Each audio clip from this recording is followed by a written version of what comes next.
Hi there. My name is Insane Raven, and I'm gonna be bringing you a new type of show today. I'm gonna call it Tales from the Hunt. It's pretty much not quite a step-by-step guide on how to get trophies, but kind of just like my experience with a couple platinum trophies. Just kind of more my experience with getting a platinum trophy, and kind of like telling you some tips that you might need to know. This also isn't a way out. Trying to give you guys tips for some certain trophies that you might have just not have realized are actually giant dicks. Because you might not have realized it's giant dick. Some of the trophies. So, you know, it's cool. I was going to start with the first trophy. With my first platinum trophy because that seemed logical. Then I'm like, no, wait. Quentin Tarantino doesn't do things in order, so why do I have to do things in order? Let's play. Let me start out this new show with one of the last platinum trophies I got. That being Ratchet and Clank. To kind of put in perspective, I'm still playing this game on the channel for you guys, which is weird. Like, it's still a thing on the channel that I'm doing for you guys. And now I'm making a video about how I've done everything in the game. And that's just weird to me. I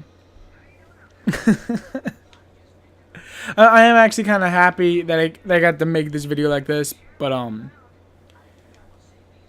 not really the point of this video. So let me get to the actual point of the video.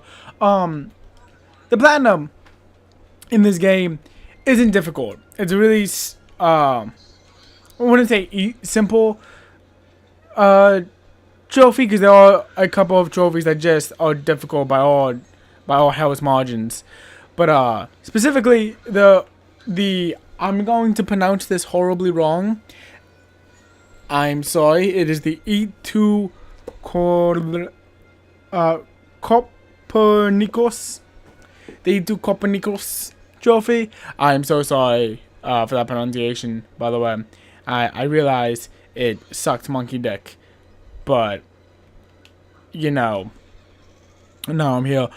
So it wasn't as hard as I thought. Being that I've never actually played a Ratchet and Clank game, I was kind of expecting something more along the lines of the Jack and Dexter Platinum Trophy that came out, where it's like you have to do everything, and it's gonna be really annoying, and it's gonna be a bitch to kind of do, and it sucks. But it really wasn't. It was much more of a like smooth ride, smooth experience type trophy. And I heard that some people in the trophy hunting community didn't really see it as a true platinum. And see, I see a true platinum as any platinum that is below 5% or is at 5%. Pretty much, if you have a platinum trophy that's not ultra rare, then it's not a real platinum trophy. And this trophy barely makes that line. Like, barely makes that line. That's why I'm including it here. But, so, what are the trophies that you need to know aren't as simple as they look? Well, Death by Disco. Death by Disco is use the Discotron on every single enemy. Fairly straightforward trophy. However, there are two enemies you cannot get in your original playthrough. So when you go through on the challenge, when you go through and play on the challenge mode, you have to know that on the first planet you start out with on Ratchet's original home planet, the tiny little goops of green that aren't quite amoeboids, but they're similar, those counts. You have to use a Groovatron on them. You also have to use a Groovatron on the the audition course flamethrower robots. Those also count. Those two you cannot get on the original playthrough. You have to do a second playthrough on. Then there are the The grind heavy trophies, which are Masters of War, these go to 11, and Mr. Fancy Pants. All of these trophies are, and specifically these go to 11 and Masters of War, you cannot do on your first playthrough. It's actually impossible. You need to get the Omega variants, which are only available in the challenging mode difficulty to unlock the next 5 levels needed to get your weapons to max level. Mr. Fancy Pants, you can do in one level, but it's going to be a very difficult and grindy experience, which is more easily done in the challenging mode. Which once you play the first game and once you play it through the first time and you actually have the Rhino, which I highly recommend picking up ASAP, it's going to be a really easy playthrough. It took me about 4 hours to play through it all on the second time, mainly because I knew all the puzzles and everything. So it's a really easy playthrough on the second time. You're going to have to set aside that time, basically. It did take me 2.5 playthroughs.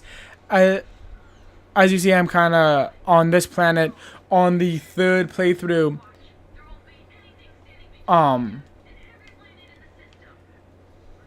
Mainly because in the playthrough, I spent way too much time with a main, which is another thing I would highly recommend against. On your first playthrough, don't develop a main. It's just going to slow your progress down in getting the platinum, in getting Masters of War, and these go to 11. I'd say become very capable with all trophies and not just one. Mainly because by kind of specializing in weapons, you're gonna make those other 2 trophies much more difficult.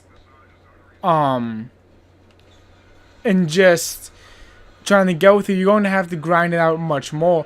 There are grind spots on Poketaru, and on the Deplanetizer, but it's just not as smooth as an experience as it could be. Also, another really good grind spot is Ms. Zorkron's boss fight. I found that to be a really great grind spot with all of her shields. And Pokatu, the beach resort island, I'm not saying that at all properly at all, was also a really good grind spot with just between the telepaths and all the fish. It's a really nice grind spot to kind of work out if you're going to do that. The other trophy I would really say is just annoying and much more difficult than it would first appear is going to be the E2 Konapuk trophy. And that trophy, what you're going to have to do is on the Deplanetizer, you're going to have to go to walk past the 2 giant Drek statues, and on the first door to your left, when you walk through the room with the 2 giant Drek statues, what you're going to want to do is really simple. You're going to want to go to the first door on your left, and in the bottom right corner, you're going to want to hit it with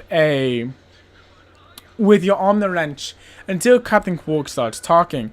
Once Captain Quark starts talking, all you're going to have to do from there is really simple. Just keep hitting until you have all 4 dialogues with Captain Quark, and that should pop the trophy for you. All in all, it's a really simple trophy and a really easy.